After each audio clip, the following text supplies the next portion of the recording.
कि राज्य कमेटी अपनी तरफ से एक वकील करे और जिले से ये लिस्ट मांग ले। 2011 के बाद जो लिस्ट रिटायर हुए हैं उनकी लिस्ट मांग ले, उनका बायोडाटा मांग कर राज्य कमेटी अगर ये केस डाले तो हम प्रदेश में एक संदेश देने के काबिल होंगे। एक संदेश जाएगा कि रिटायर्ड कर्मचारी संघ ने इनको कॉमेंडेशन को 12-15 साल की बजाय 12 साल में करवाया और 30 जून और 31 दिसंबर का जो फैसला है वो हाई कोर्ट में जाकर है इसको लागू करा।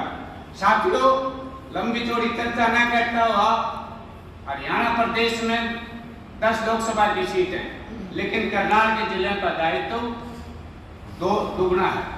आपके यहां से इस तानाशाह सरकार का मुख्यमंत्री, मौजूदा मुख्यमंत्री यहां से चुनाव लड़ रहा है और पूर्व मुख्यमंत्री मनोहर खट्टर जी यहां से चुनाव लड़ रहे हैं।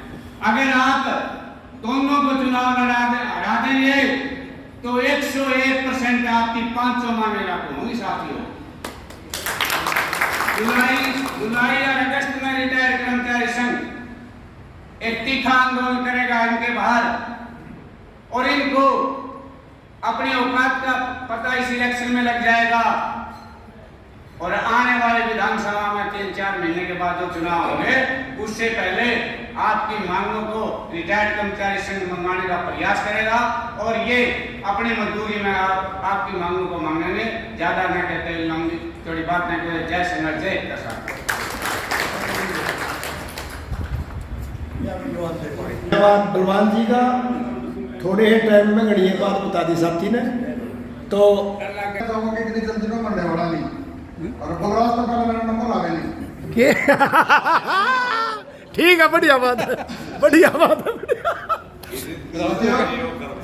ठीक है, ठीक है। नंबर नहीं आवे। चलो जिला की कन्वेंशन वर्तमान हालात देश के प्रदेश के स्थिति के हैं, उन तमाम मुद्दों के ऊपर चर्चा करने के लिए स्टेट कमेटी आपकी आई है। तो जिला करनाल ने जो आयोजन किया तो और निकाल ली, मान लेंगे, कोई बात काफी नहीं। बढ़िया संख्या के अंदर तमाम साथी आए। तमाम साथियों का उस तक वो नॉर्मल है। और जो वर्तमान परिस्थितियां पूरे देश के अंदर और प्रदेश के अंदर जो हमें दिखाई दे रही है आज, अगर हम उन परिस्थितियों के ऊपर अगर आत्ममंथन हम नहीं करेंगे तो कहीं ना कहीं हम मार खा जाएंगे। दोस्तों, अगर हम पीछे थोड़ा चल के देखते हैं ना, मतलब 2014 से पहले कांग्रेस की सरकार थी।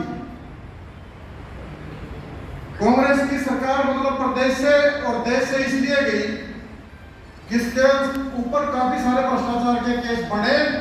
लोगों के दिमाग में ये आ गया कि सरकार देश को नहीं चला सकती। और जो वर्तमान में मतलब जो सरकार बन के हमारे बीच में आई, इन्होंने बहुत बड़े बड़े सपने मतलब यहाँ की जनता को दिखाए थे। मतलब इस तरीके के नारे पूरे हिंदुस्तान के अंदर दिए गए कि हम भ्रष्टाचार के ऊपर अंकुश लगाएंगे, 2 करोड़ लोगों को सालाना रोजगार देंगे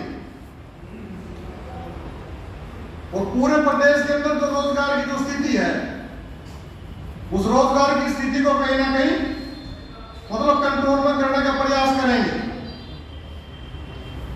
मतलब कांग्रेस की सरकार गई, जैसे इनके नारे ने 15 लाख रुपया जो काले धन के रूप में विदेशों में गया, उस पैसे को जनता की जेब में डालेंगे। प्रत्येक परिवार को 15 लाख रुपए उसके खाते में डल जाएंगे, उसके थैले में आ जाएंगे काफी सारे लोगों ने। और विशेष तौर के ऊपर जो हमारी बुजुर्ग महिलाएं थैले तक सिलवा देंगे 15-15 लाख रुपए ना मोदी जी हमारी जोड़ी। और उन नारों के बीच में मतलब जो सरकार बन के आई और जिस दिन लोकसभा के अंदर पहले दिन मतलब प्रधानमंत्री को जाने का मौका मिला, उसकी चौखट के ऊपर माथा टेक के गया। कुछ वायदे इस जनता से किए, मैं लोकतंत्र की रक्षा करूंगा, मैं जनतंत्र की रक्षा करूंगा। और एक नई सरकार हमारे बीच में इस उम्मीद के साथ कि जो पिछली सरकार में नहीं हो पाया, साथ ये सरकार करेगी। कुछ दिनों के लिए लोगों ने देखा इस सरकार का नजारा कि जिस तरीके से आते ही मतलब पूरे के पूरे देश को बांटने का जो प्रयास किया,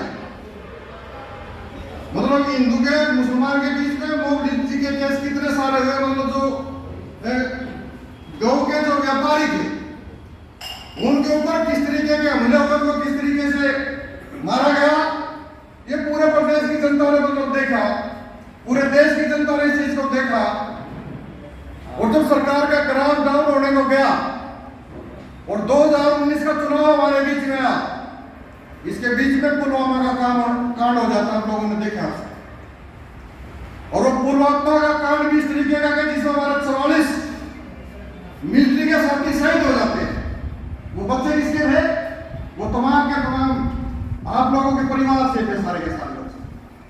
जबकि सरकार के पास सूचना इस तरीके की थी